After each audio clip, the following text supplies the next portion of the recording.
Sa Payrecon, dito sa picture na to, makikita nyo po is minamanage niya po yung lahat ng marketplace. So kanina binanggit ko na yung three major marketplace natin. TikTok, Lazada, Shopee. Then pag nagwe-website kayo ng WooCommerce, Shopify, pasok din to.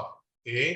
So ibig sabihin, yung inventory nyo, example, itong baso, meron kang 100 pieces na baso na binibenta.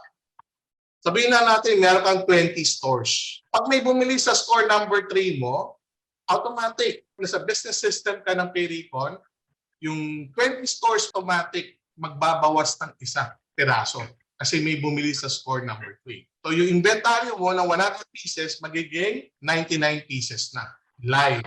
Okay? So may nagko-control ng inventory mo. That's one good thing. So ibig sabihin, yung cash flow management mo magiging maayos dahil meron kang inventory management system.